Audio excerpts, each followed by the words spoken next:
Good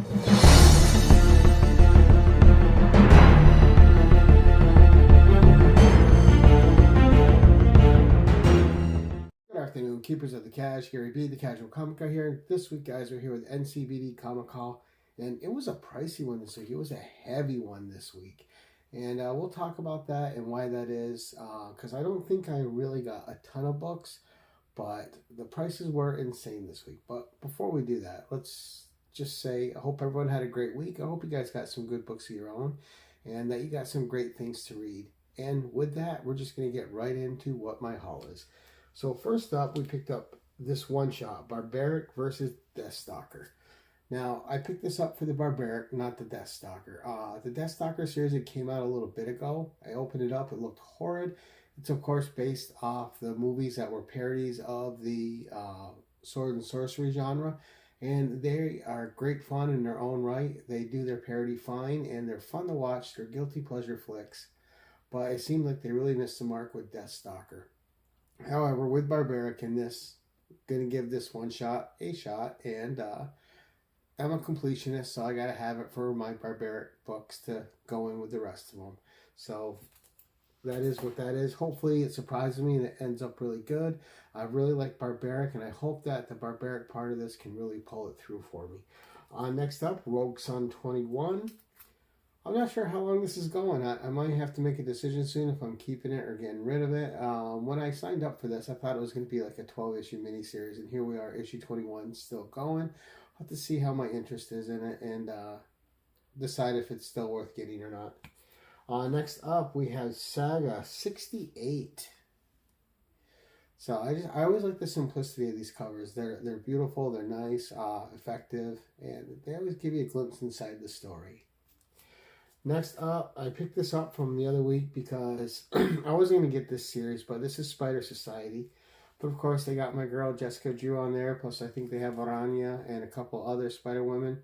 So they suckered me in with the Spider Women. It's one of my weaknesses. I love the Spider Women. Had to get it just for them. And we're going to read it and hopefully have a lot of fun with this. Next up, we have a cool cover here by Mark Brooks. Channeling a little bit of Peach Momoko on this with the horror vibe. This is Spider-Gwen, the Ghost Spider. And it just looks like he's channeling her a little bit, but cool cover. Great horror cover too. So, really digging that one. Now, next is one of these issues I'm having an issue with. Now, I really like what Marvel has done with Aliens. I really like what they've done with the Predator franchise. The stories have been fantastic. I think out of all the comics they've put out, there was one issue that I didn't care for, which is great, seeing there's been over 40 issues of all these books since they got the license. The Predator stories have been great. The Alien stories have been great. There was one annual I didn't care for, but that's it. On the whole, they've been spectacular. But now with the last couple series, especially with Predator versus Wolverine, Predator versus Black Panther, and now with Aliens versus Avengers, they started this trend where their first issues... Ooh, what a catch. Their first issues are $7 to $8. So this is $7.99. I mean, a great Scotty Young cover, but really, why are we starting these issues in these series out with $8 books? It's nuts to me. I don't get what the strategy is. I did pick up the A cover as well. So we have that. But still, not really keen on the price. $7.99 just seems a bit much.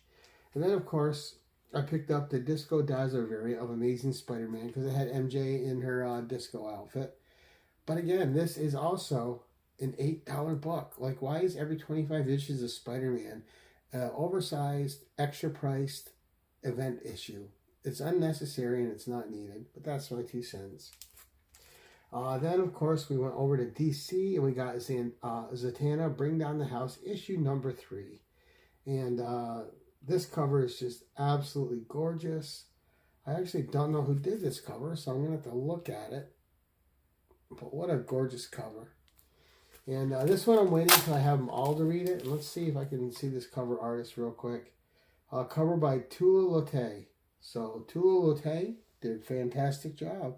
Not familiar with the artist. I'll have to look them up and see what they're about. Don't even know if that's a man, woman, or just know it's great art. And that's enough. Fantastic. Yeah, this cover just really caught me by surprise. It's just so good. Then, of course, one of my favorite artist teams, we have Terry and Rachel Dodson. And just another great cover as Zatanna. Really digging that, loving that as well. And then we switch on over to issue number 12 of Power Girl. And I'm digging this Paquette cover too. This is really nice.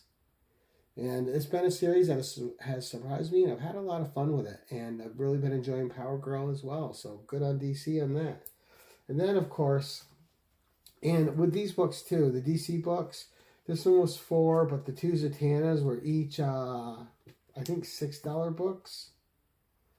So the Disney Black Label books, they've been really charging you for it. And look, it's not an oversized issue. It's a regular issue. They need to calm down on the pricing. All right, next up, we have the Savage Sword of Conan. And this here is my own fault because I bought all of the copies. But $6.99, these are huge. I think these are like 64 pages, 68 pages. Already read this one. And wow, just 6 great stories with characters I love. Finally, a Brissa solo tale in this, the lead into the Black Stone event. Absolutely loved it. Love seeing Brissa stand alone and just learn a little bit more about her past. What happened to her when she went off panel in Conan the Barbarian and issue 4 that we didn't see her again, or issue 3.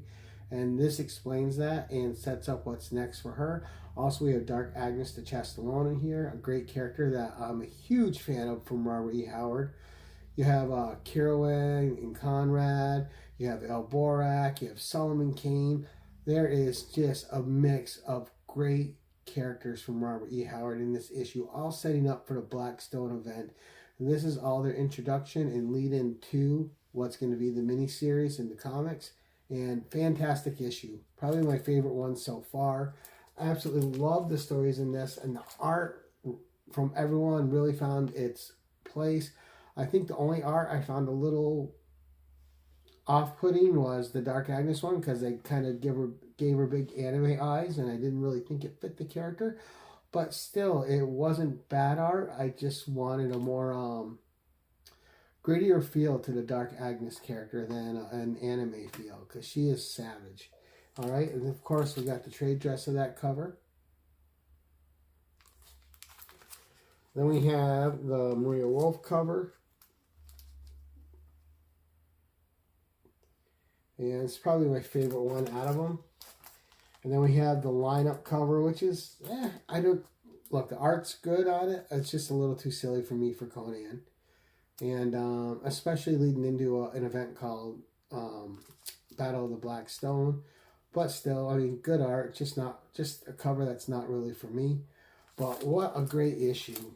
Just spending time with all these characters, and some of them that you haven't seen in comics in a long time, was just great. It was refreshing. It was something different than the superhero fiction that's everywhere. And Titan Comics has just been a breath of fresh air for a lot of different kind of storylines, especially if you're talking about gun hunting, heat seeker.